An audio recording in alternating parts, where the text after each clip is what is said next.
Welcome to the channel H2O the A to Z of chemistry.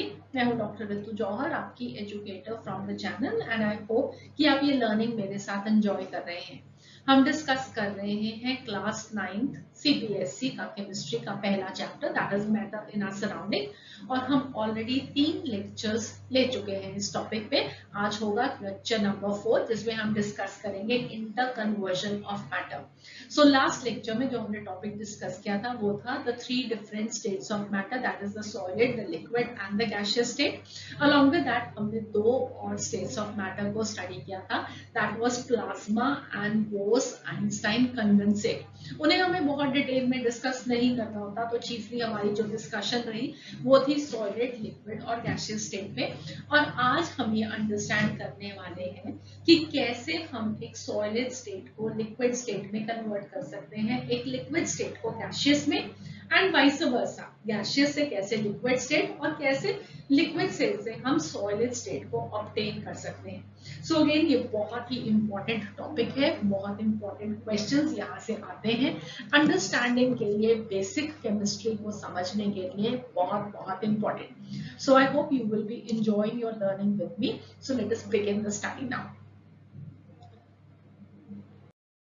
सो हम अब शुरू करते हैं the inter conversion of matter.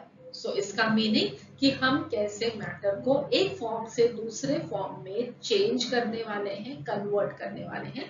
और उसके लिए हमें वापस जाना पड़ेगा to the 3 states of matter, the solid state, the liquid state and the gaseous state. तो हमने पिछले लेक्चर में अंडरस्टैंड किया कि जो सॉलिड स्टेट होता है उसमें जो पार्टिकल्स होते हैं they are in close contact with each other.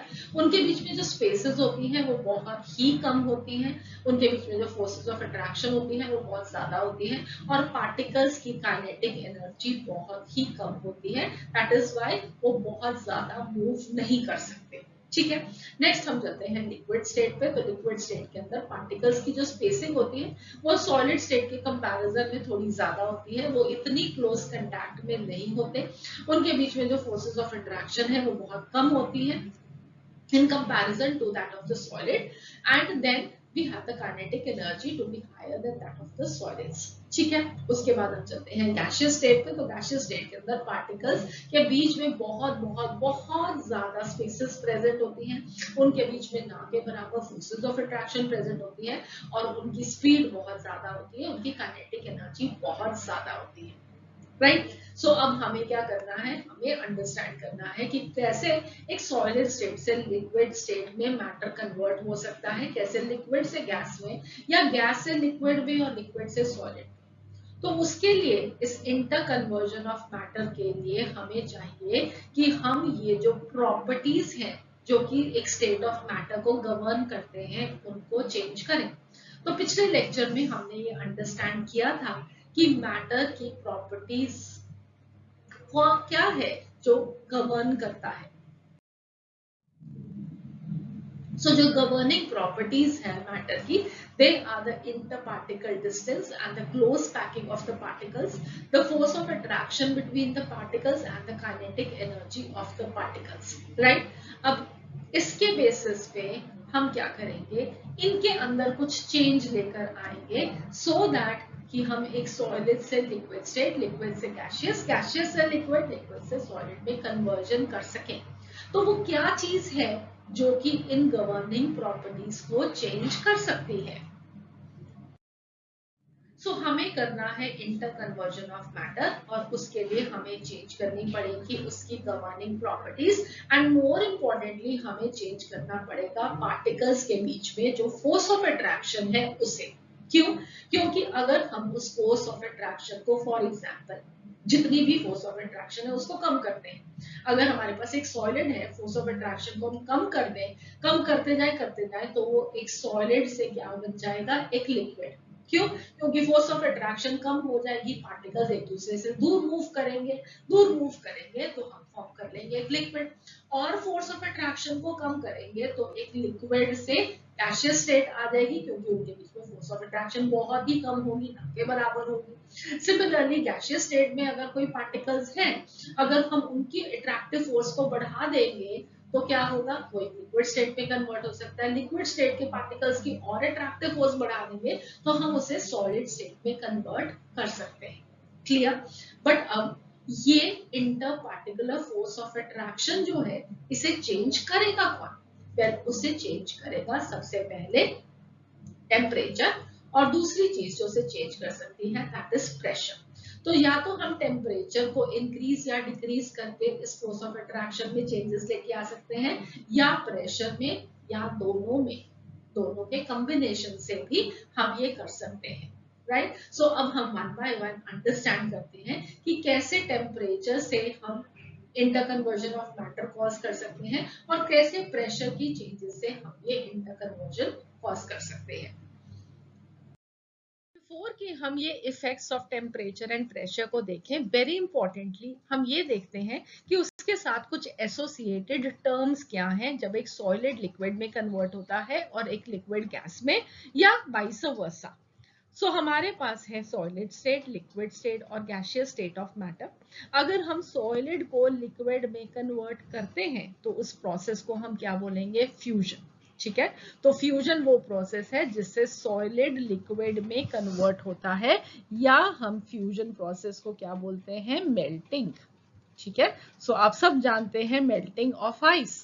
तो मेल्टिंग ऑफ आइस का मतलब क्या होता है कि आइस मेल्ट करके वाटर फॉर्म कर लेती है। राइट? तो सॉलिड लिक्विड फॉर्म में कन्वर्ट होता है। So solid getting converted into a liquid is called as melting, और it is called as fusion.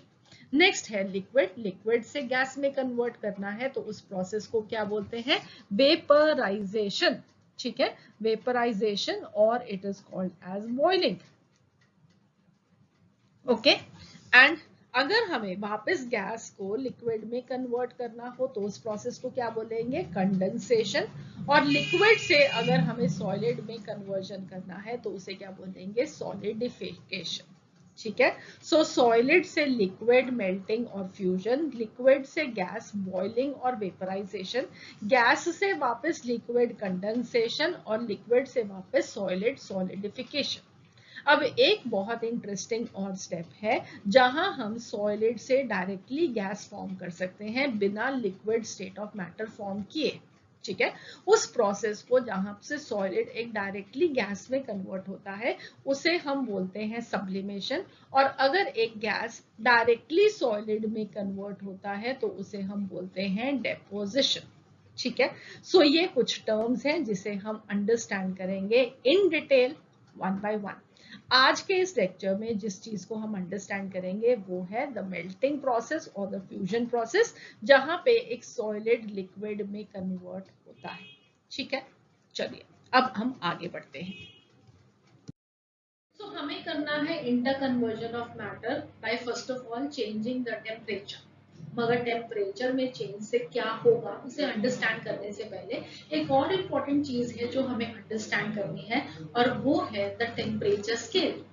हम कैसे किसी सब्सटेंस के टेम्परेचर को मेजर करते हैं ये अंडरस्टैंडिंग होनी बहुत बहुत जरूरी है। तो हम जो टेम्परेचर है किसी भी सिस्टम का उसको 3 स्केल्स पे मेजर कर सकते हैं। First of all we have the Fahrenheit scale, next we have the Celsius और the centigrade scale, and the third is the Kelvin scale. तो जल्दी से हम इनको पहले डिस्कस करते हैं और फिर अपनी डिस्कशन को कंटिन्यू करेंगे। So सबसे पहला स्केल है the Fahrenheit scale. So the Fahrenheit scale, this was developed by the German physicist Daniel Gabriel Fahrenheit in the 18th century. और इसके accordingly जो freezing point of water है that is taken as 32 degree Fahrenheit. Water जिस पे temperature पे freeze होता है, ice में कन्वर्ट होता है, that temperature on the Fahrenheit scale is taken to be 32 degree Fahrenheit.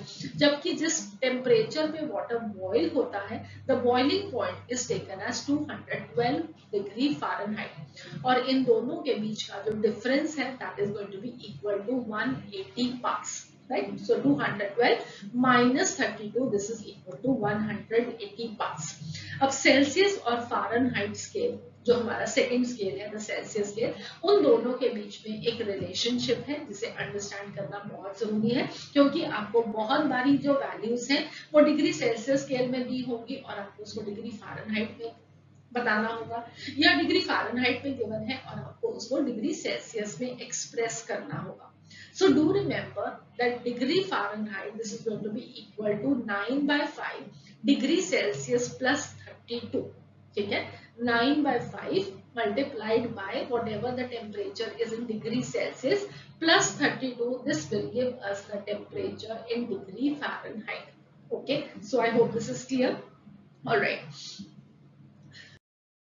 So next अब हमारे पास है सेल्सियस स्केल और द सेंटीग्रेड स्केल, जिसे डेवलप किया था the astronomer and Celsius in the year 1742. अब इसके अकॉर्डिंगली जो आइस का मेल्टिंग पॉइंट होता है that is 0 degree Celsius and the boiling point is 100 degree Celsius. अब आप इसे क्लिनिकल थर्मोमीटर पे देख भी सकते हो. ठीक है, तो अब क्लिनिकल थर्मोमीटर में आप ऊपर सबसे पहले देख सकते हो 212 डिग्री फ़ारेनहाइट जिसपे वाटर बॉईल करता है, और उसको अगर हम डिग्री सेल्सियस में कन्वर्ट करें तो that will be 100 degree Celsius. तो हम इसको पहले चेक करते हैं इस फॉर्मूला से कि क्या ये सही है या नहीं. राइट, तो हमारे पास है 212 degree Fahrenheit, this is equal to 100 degree Celsius. Okay, so हम लिखते हैं यहाँ पे 9 by 5 into 100 that is degree Celsius plus 32. तो अगर आप 5 से इसको डिवाइड करोगे what you will be getting is 20, right? So 20 into 9 will be 180. 180 plus 12 this is going to be equal to 212 degree Fahrenheit. So इस तरीके से हम कोई भी टेम्परेचर, चाहे वो फ़ारेनहाइट में गिवन हो चाहे वो सेल्सियस में गिवन हो, इंटर कन्वर्ट कर सकते हैं. तो ये फॉर्मूला आप लोगों को याद रखना बहुत ही इंपॉर्टेंट है. राइट, सो आपके क्वेश्चंस में आपको वैल्यू डिग्री फ़ारेनहाइट में दी होगी, आपको आंसर एक्सप्रेस करना होगा डिग्री सेल्सियस में, वो आप तभी कर पाएंगे अगर आपको ये फॉर्मूला आता है.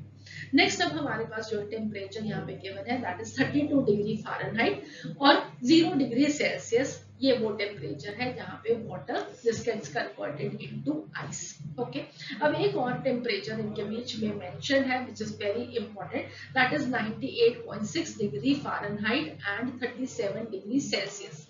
ये क्या टेम्परेचर है, क्या आप जानते हो? वेल, ये टेम्परेचर है normal body temperature of the human beings. Human beings का जो नॉर्मल टेम्परेचर अगर हम चेक करें तो that will be approximately 98.6 degree Fahrenheit. अगर इससे ज्यादा होता है तो हम कहते हैं कि हमें फीवर हुआ है, हमें बुखार हुआ है, and then we have to go to the doctor. Right, so this is the normal human body temperature, so please do remember this. Next हम यहाँ पे इस डायग्राम में आप देख सकते हो the temperature of dry ice. ये ड्राई आइस क्या होता है? ये ड्राई आइस होता है solid carbon dioxide. Carbon dioxide एक गैस है, तो नॉर्मल टेम्परेचर्स पे वो एक गैस की तरह एग्जिस्ट करती है. अभी हमने बात की थी ना कि कौन सी चीज गैस है, सॉलिड है या लिक्विड है, वो हम उसके नॉर्मल रूम टेम्परेचर पे बात करते हैं at a temperature of 25 degree Celsius and 1 atmospheric pressure. मगर अगर हम टेम्परेचर को -78 डिग्री सेल्सियस पे ले जाए या -108 डिग्री फ़ारेनहाइट पे ले जाए तो वेल ये जो आइस है that is solid carbon dioxide बन जाएगी. So this is going to be solid carbon dioxide in the form of dry ice. Dry ice क्यों है? क्योंकि ये जो आइस है इसमें वाटर नहीं है. Okay, so carbon dioxide gaseous form से डायरेक्टली सॉलिड में कन्वर्ट करती है. इस फिनोमिनन को हम क्या बोलते हैं हम अभी पढ़ने वाले हैं. ऑलराइट, अब इस -78 डिग्री सेल्सियस से -273 डिग्री सेल्सियस के टेम्परेचर के बीच में what you will find is कि जो एयर है this exist in the form of a liquid. Okay, so generally we say that air is a mixture of gases. तो normal temperature पे हमारी सब गैसेस जो एयर में प्रेजेंट है वो गैसियस फॉर्म में है. ऑलराइट, बट जब हम टेम्परेचर को लोअर डाउन कर देते हैं तो वो क्या कन्वर्ट हो जाता है into a liquid. So we will be having liquid air from a temperature of -78 degrees Celsius to -273 degrees Celsius, and this is a temperature which we call as absolute zero. अब इसे क्या बोलते हैं, ये क्या मीनिंग करता है, इसे हम नेक्स्ट फेज के साथ अंडरस्टैंड करेंगे. ओके, सो हमें यहाँ पे क्या याद रखना है कि जो हमारे लेबोरेटरी के थर्मोमीटर्स होते हैं, क्लिनिकल थर्मोमीटर थर्मोमीटर्स होते हैं उन्हें हम सेल्सियस स्केल पे कैलिब्रेट करते हैं, मतलब उस पे जो मार्किंग्स होती हैं वो सेल्सियस की मार्किंग होती है। इनफैक्ट क्लिनिकल थर्मोमीटर्स पे बहुत फ्रिक्वेंटली दोनों ही स्केल्स मेजर्ड होते हैं, मार्क्ड होते हैं, that is the Celsius scale and the Fahrenheit scale. तो जब भी हम मेट्रिक यूनिट्स यूज करते हैं, मीटर्स की बात करते हैं, किलोग्राम्स की बात करते हैं, तो ऐसे यूनिट्स जब हम यूज करते हैं तो टेम्परेचर को मेजर करने के लिए जनरली हम जो स्केल यूज करते हैं that is the Celsius scale. Scientific work में भी हम सेल्सियस स्केल को बहुत ज्यादा फ्रिक्वेंटली यूज करते हैं। सो हमारा थर्ड स्केल क्या है? थर्ड स्केल है Kelvin scale, which is named after the British physicist William Thomson and Baron Kelvin. और इसमें जो केल्विन स्केल है, please do remember the base unit of thermodynamic temperature measurement in SI unit for temperature measurement is Kelvin. जिसका meaning क्या है? Thermodynamic का मतलब है जहां पे हीट चेंजेस होती है, थर्मो मीन्स हीट, डायनेमिक मतलब चेंजेस। तो जब भी हीट के अंदर चेंजेस होती है उसको जब हम टेम्परेचर मेजर करते हैं एसआई यूनिट में, तो उसको हम किस में मेजर करते हैं? केल्विन स्केल पे। तो SI unit for temperature is going to be Kelvin. अब एसआई का मीनिंग क्या होता है? Standard international unit. Okay, so SI unit mean standard international unit. हर एक चीज के जो मेजरमेंट होती है उसके लिए एक को हम स्टैंडर्ड इंटरनेशनल यूनिट कह देते हैं। उसके लिए कुछ स्पेसिफिकेशंस बनाई गई हैं। फॉर एग्जांपल जो मीटर है that is going to be the SI unit for length. Okay, so metre is the SI unit for length. ये स्टैंडर्ड है जो कि इंटरनेशनली हर जगह पे यूज किया जाता है। नेक्स्ट अगर मास की बात करें तो द मास का standard international unit is going to be kilogram. Time की बात करें तो standard international unit is going to be seconds. Similarly temperature का जो एसआई यूनिट है that is Kelvin. Okay, alright. अब इस स्केल पे जो मेल्टिंग पॉइंट ऑफ आइस है that is 273 Kelvin, while the boiling point of water is going to be 373 Kelvin. The Kelvin symbol is written as K with no symbol of degree. ये बहुत important है, आप याद रखना। हम हमेशा degree Fahrenheit लिखते हैं, हम डिग्री सेल्सियस लिखते हैं, इसलिए हम डिग्री केल्विन भी लिख देते हैं, मगर ये गलत होता है। केल्विन के साथ ये डिग्री आपको नहीं डालना है, वो गलत होता है। ठीक है, अब ये सेल्सियस और केल्विन स्केल का एक दूसरे के साथ रिलेशनशिप क्या है? Well, Kelvin is going to be equal to 273.15 plus degree Celsius. तो जो भी डिग्री सेल्सियस पे टेम्परेचर है उसे हम अगर उसमें हम 273.15 ऐड करेंगे that will be giving us the temperature on the Kelvin scale. Easy calculations के लिए हम उसे सीधा 273 ही ले लेते हैं। Okay, so here you can see now -273 degree Celsius को हम कहते हैं एब्सोल्यूट जीरो। और अगर हम इसको केल्विन में कन्वर्ट करेंगे तो आप क्या करोगे? यहाँ पे 273 plus -273, so this will be equal to 0 Kelvin. 0 kelvin वो टेम्परेचर है जहां पे एब्सोल्यूट जीरो हो जाता है। उसका मीनिंग कि सारे के सारी मोशन वहां पे सीज हो जाती है। कोई भी पार्टिकल ऑफ मैटर इस टेम्परेचर पे मूव नहीं करेगा। There will be no motion at absolute zero. ठीक है, सो सब पार्टिकल्स बैठ जाएंगे। Okay, I hope this is clear. What do we mean by absolute zero? So this is going to be value क्या होगी एब्सोल्यूट जीरो की? That is going to be 0 Kelvin और -273 degree Celsius. Okay, so Kelvin, this is the SI unit of temperature. Very importantly, आपको याद रखना है। And 0 degree Celsius is going to be equal to 273.15 Kelvin. But convenience के लिए हम बोलेंगे 0 degree Celsius equal to 273 Kelvin after rounding of the decimal. अब अगर हमें temperature of the Kelvin scale को सेल्सियस स्केल में कन्वर्ट करना है तो हम गिवन टेम्परेचर में से 273 को माइनस कर देंगे, और अगर कन्वर्ट करना है temperature of the Celsius scale to the Kelvin scale, so you will be adding 273 to the given temperature. Next understand करते हैं वापस the factors affecting the inter conversion of matter, और हमने डिस्कस किया कि दो फैक्टर्स हैं जो कि मैटर को एक फॉर्म से दूसरे फॉर्म में चेंज कर सकते हैं, और वो फैक्टर्स क्या थे, एक था टेम्परेचर और दूसरा था प्रेशर। तो सबसे पहले हम क्या डिस्कस करेंगे, the effect of changing temperature, और इसको अंडरस्टैंड करने के लिए हम करेंगे एक एक्सपेरिमेंट। एक्सपेरिमेंट क्या करेंगे, हम एक बीकर लेंगे, इस बीकर के अंदर हम कुछ आइस क्यूब्स डालेंगे, आइस क्यूब्स के साथ साथ एक थर्मोमीटर भी ऐड कर देंगे, सो दैट कि जो भी टेम्परेचर चेंजेस हो हम उनको रिकॉर्ड कर सकें, और नीचे से क्या करेंगे, हम इसको हीट सप्लाई करेंगे। बर्नर है और वो बर्नर क्या कर रहा है, इन आइस क्यूब्स को हीट कर रहा है, और हम टेम्परेचर चेंजेस जो भी आती जाएंगी उनको रिकॉर्ड करेंगे। ओके उसके बाद नेक्स्ट क्या होगा, थोड़ी देर के बाद हम देखेंगे कि ये जो आइस क्यूब्स हैं वो मेल्ट कर गई, राइट, वो मेल्ट कर गई और उन्होंने फॉर्म कर दिया the liquid state, that is water, right. और हम इस सारे प्रोसेस के अंदर हीट हो रहा है और हम टेम्परेचर चेंजेस को नोट डाउन कर रहे हैं। अब आप बता सकते हो कि इसमें क्या होगा। वेल आपको बताते हैं, फॉर एग्जाम्पल हमने लिया ice at a temperature of -5 degree Celsius, ठीक है, -5 डिग्री सेल्सियस पे हमने इन आइस क्यूब्स को हीट करना शुरू किया और टेम्परेचर को नोट डाउन करना शुरू किया।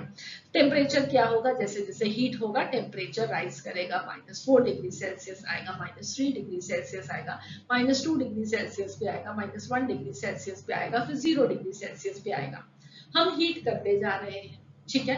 अब ये 0 डिग्री सेल्सियस पे आएगा तब हम ऑब्जर्व करेंगे कि ये जो आइस क्यूब्स हैं अब ये लिक्विड वाटर में कन्वर्ट होनी शुरू हो गई हैं।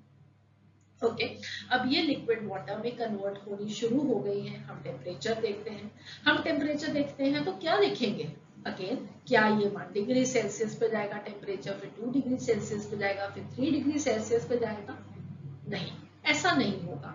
हम देखेंगे क्या कि जब आइस वाटर में कन्वर्ट हो रही है उस टाइम पे जितनी देर वो आइस वाटर में कन्वर्ट होती जा रही है, जो टेम्परेचर है वो कांस्टेंट रहेगा, that is at 0 degree Celsius.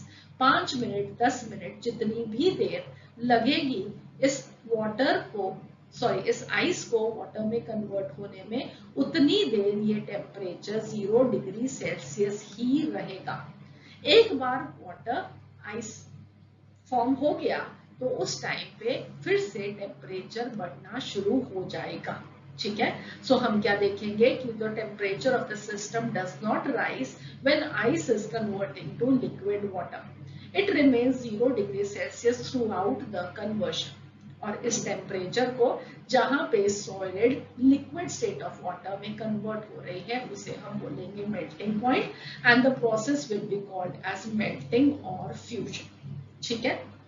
Is this clear to you people कि हमने आइस लिया, आइस को हमने हीट करना शुरू किया, टेम्परेचर बढ़ रहा था, बढ़ता जा रहा था उस पॉइंट तक जब तक ये आइस मेल्ट होनी नहीं शुरू हुई। जब आइस मेल्ट होनी शुरू हुई तब टेम्परेचर का चेंज होना बंद हो गया, तब तक जब तक ये सारी आइस वाटर में कन्वर्ट नहीं होगी। उसके बाद फर्दर भी अगर हम हीटिंग को कंटिन्यू रखेंगे तो अगेन टेम्परेचर बढ़ना शुरू हो जाएगा, ठीक है। Is this clear? जिस टेम्परेचर पे ये आइस वाटर में कन्वर्ट हो रही है टेम्परेचर में नहीं चेंज आ रहा, वो टेम्परेचर था 0 degree Celsius, and this is called as the melting point. Melting point means जहाँ पे solid is getting converted into liquid, and the process is called as melting or fusion. So अब हम understand करते हैं कि solid से जब liquid state form होती है तो क्या होता है, मेल्टिंग प्रोसेस में या फ्यूजन प्रोसेस में क्या हो रहा है। तो हमारे पास है एक बीकर, बीकर में हमने लिया है आइस, और आइस क्या है, सॉलिड स्टेट ऑफ मैटर, और सॉलिड स्टेट ऑफ मैटर के बीच में क्या होता है, पार्टिकल्स एक दूसरे के साथ क्लोज कंटैक्ट में होते हैं।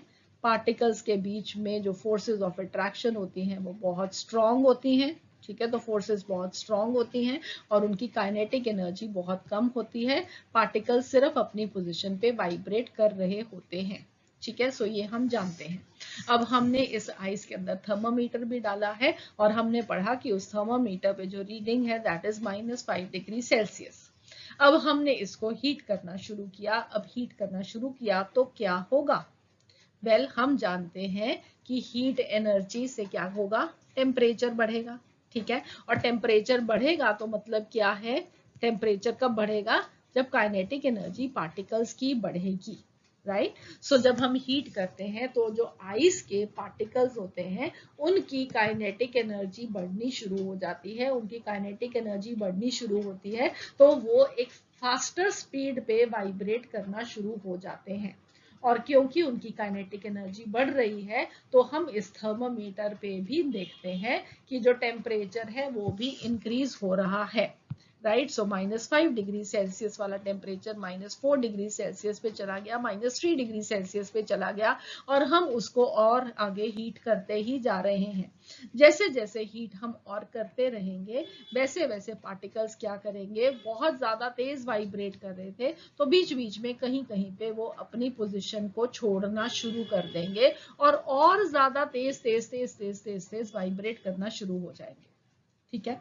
अब उसके बाद आप मान लो कि ये जो टेम्परेचर है वो -2 डिग्री सेल्सियस से -1 डिग्री सेल्सियस से 0 डिग्री सेल्सियस पे पहुंच गया। इस पॉइंट पे जहां पे ये जो टेम्परेचर है वो 0 डिग्री सेल्सियस आपका थर्मामीटर शो करेगा, वहां पे जाके जो पार्टिकल्स हैं वो हीट एनर्जी को कुछ कहते हैं। वो क्या कहते हैं, वो ये कहते हैं कि भैया बस हम और अब तेजी से मूव नहीं कर सकते हैं, इससे ज्यादा काइनेटिक एनर्जी गेन करके हमारे पास सिर्फ वाइब्रेशन नहीं की जा रही, हमारे बीच में जो एक दूसरे के बीच में ये जो बॉन्ड्स हैं भैया इनको तोड़ दो, सो दैट कि हम अपनी इस काइनेटिक एनर्जी के साथ थोड़ा दूर दूर जा सके, हम और वाइब्रेट एक जगह पे नहीं कर सकते, ठीक है। तो हीट एनर्जी को भी बेचारी को उस पर तरस आ जाता है कि ये पार्टिकल्स बेचारे अपनी ही पोजीशन पे इतनी तेज वाइब्रेट करी जा रहे हैं, मैं इनका कहना क्यों नहीं मान लूं, मैं इनके जो बीच में फोर्सेस ऑफ अट्रैक्शन है उनको ही कमजोर कर देता हूं, ठीक है। तो हीट एनर्जी क्या करती है, अब उस तरफ काम करना शुरू करती है कि इनके बीच के जो फोर्सेस ऑफ अट्रैक्शन है उसको ब्रेक कर सके, okay। So what will happen at the melting point of ice, the particles they have sufficient kinetic energy to overcome the strong attractive forces and break free to form small groups of particles whereby the solid melts to the liquid, right। तो 0 degree Celsius पे heat energy इतनी energy supply करती है particles को कि उनके बीच में जो स्ट्रॉन्ग फोर्सेस ऑफ अट्रैक्शन है वो ब्रेक करके और फर्दर मूव कर सके। और हम ये जानते हैं कि सॉलिड के अंदर पार्टिकल्स एक बहुत क्लोज कांटेक्ट में होते हैं, जहां पे भी ये कांटेक्ट कम हो जाएगा, फोर्सेस ऑफ अट्रैक्शन कम हो जाएंगी, वो दूर दूर जाना शुरू होंगे, उस पॉइंट पे एक सॉलिड एक लिक्विड में कन्वर्ट हो जाएगा, राइट। तो 0 डिग्री सेल्सियस पे क्या हुआ, 0 डिग्री सेल्सियस पे फोर्सेस ऑफ अट्रैक्शन कमजोर हो गई, या हम कह सकते हैं कि पार्टिकल्स की काइनेटिक एनर्जी इतनी बढ़ गई कि उन्होंने उन स्ट्रॉन्ग फोर्सेस ऑफ अट्रैक्शन से भी ज्यादा मूवमेंट हासिल कर ली, उन्होंने उन बॉन्ड्स को तोड़ दिया और एक दूसरे से दूर जाना शुरू कर दिया और आइस लिक्विड वाटर में कन्वर्ट होना शुरू हो गई, ठीक है। So is this clear.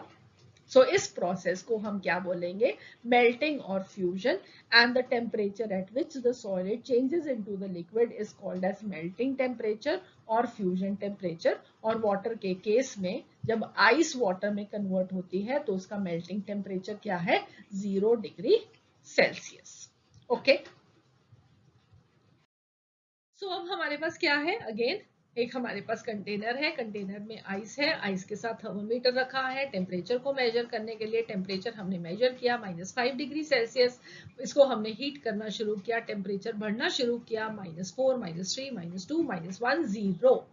और 0 पे आने के बाद इस थर्मामीटर में हम देखते हैं कि कोई भी टेम्परेचर का चेंज नहीं हो रहा, हीट एनर्जी हम सप्लाई करते जा रहे हैं मगर थर्मामीटर पे टेम्परेचर का चेंज नहीं हो रहा, राइट। तो ऐसा क्यों है कि टेम्परेचर का राइज नहीं हो रहा जबकि हम उसको कॉन्स्टेंटली हीट करते जा रहे हैं, राइट। तो इस प्रोसेस में क्या हो रहा था, जब टेम्परेचर चेंज नहीं हो रहा था, जब टेम्परेचर चेंज नहीं हो रहा था उस टाइम पे आइस लिक्विड वाटर में कन्वर्ट हो रही थी और उसमें क्या हो रहा था, वेल जब टेम्परेचर चेंज हो रहा था तब तो काइनेटिक एनर्जी बढ़ रही थी, मगर जब टेम्परेचर चेंज होना बंद हुआ वो ऐसा पॉइंट था जहां पे सारी ही कन्वर्जन आइस इनटू वाटर थी। और ये जो कन्वर्जन थी वो क्यों हो रही थी, वो इसलिए हो रही थी क्योंकि अब जो हीट एनर्जी थी वो inter particular force of attraction को ओवरकम करने के लिए यूज हो रही थी। ठीक है, तो टेम्परेचर में इसलिए राइज नहीं हुआ क्योंकि kinetic energy of the molecules की इंक्रीज नहीं हो रही थी।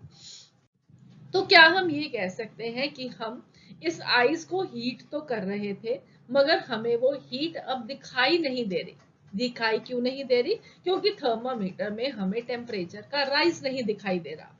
0 डिग्री सेल्सियस पे आने के बाद हम हीट करते जा रहे हैं मगर थर्मामीटर पे कोई भी चेंज नहीं आ रहा, वो 0 डिग्री सेल्सियस ही रह रहा है। हीट एनर्जी कहीं पे गायब होती जा रही है, हमें दिखाई नहीं दे रही। क्यों, क्योंकि थर्मोमीटर पे टेम्परेचर का राइज ही नहीं हो रहा। तो वेल वो हीट गई कहाँ, वो हीट है, वो छुपी हुई हीट है। और वो छुपी हुई हीट क्या कर रही है, वो inter particular force of attraction को ओवरकम करने में काम कर रही है। राइट, तो इस छुपी हुई हीट को हम क्या बोलते हैं, लेटेंट हीट। ठीक है, और क्योंकि ये लेटेंट हीट फ्यूजन के काम आ रही है, एक सॉलिड को लिक्विड कन्वर्ट करने के काम आ रही है, इसे हम बोलते हैं लेटेंट हीट ऑफ फ्यूजन। तो इसे डिफाइन करते हैं, the heat energy used to convert 1 kilogram of a solid into a liquid at atmospheric pressure is called as the latent heat of fusion. ठीक है, I hope this is clear. So the heat energy which is used to convert 1 kilogram of a solid into liquid at 1 atmospheric pressure is called as the latent heat of fusion. तो ये वो heat है जो कि melting point पे 1 kilogram solid को liquid में convert करने के लिए यूटिलाइज हो रही है और प्रेशर को हमने कांस्टेंट रखा हुआ है, दैट इज 1 एटमॉस्फेरिक प्रेशर। सो यहाँ पे हम 273 केल्विन या 0 डिग्री सेल्सियस पे क्या कहेंगे कि solid is also existing in the form of ice and it is also existing in the form of liquid, that is water.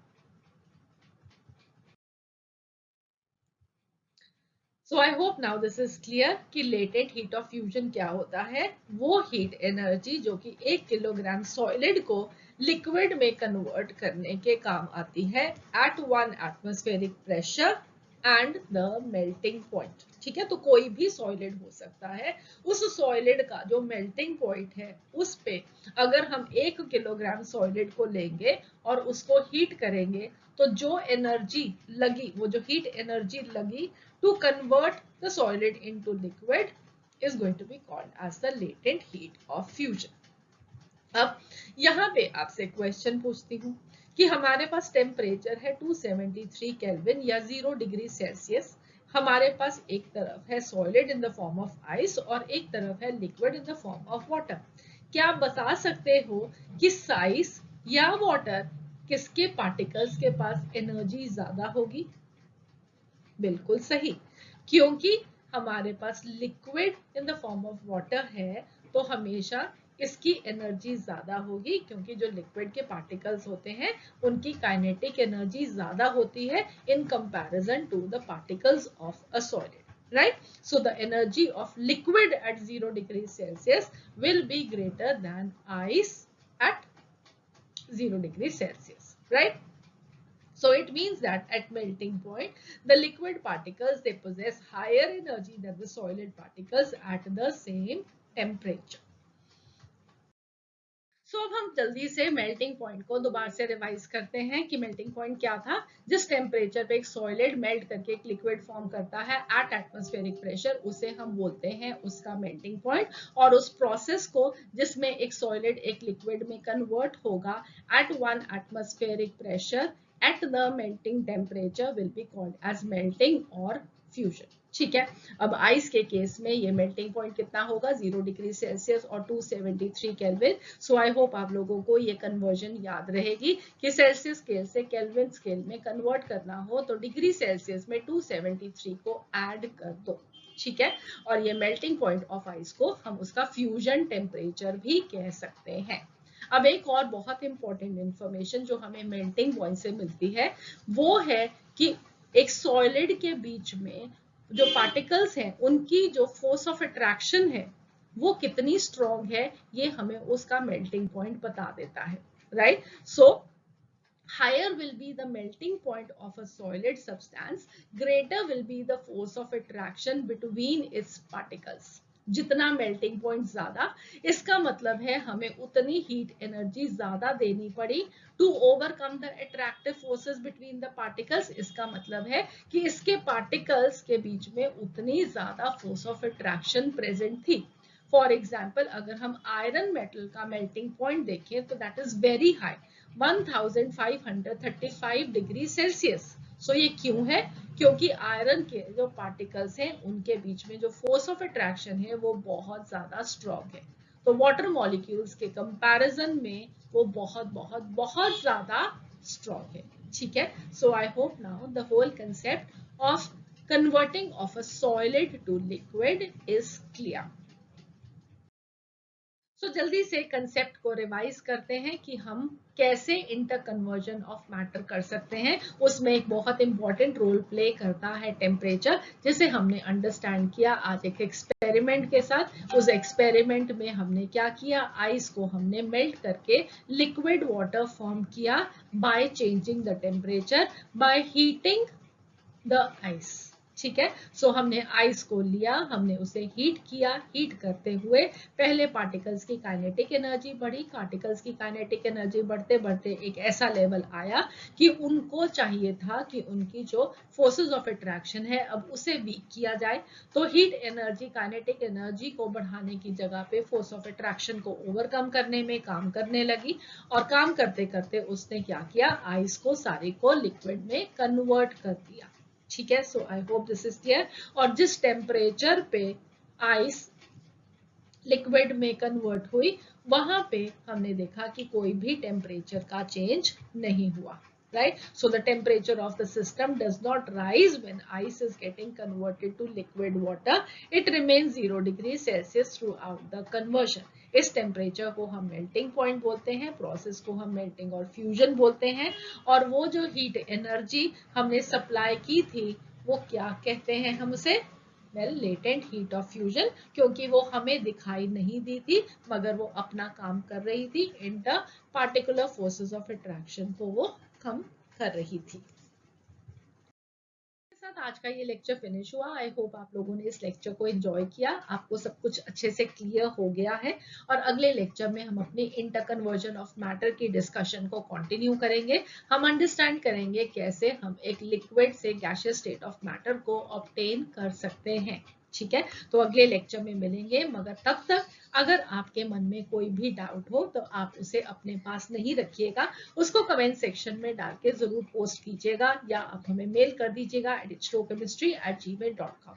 हम आपके डाउट्स को डेफिनेटली आंसर करेंगे। और फाइनली अगर ये लेक्चर आपको अच्छा लगा तो प्लीज इसे सब्सक्राइब जरूर कीजिए हमारे चैनल को, and do click on the like link and also share it with your friends. See you again, have a nice day, bye bye.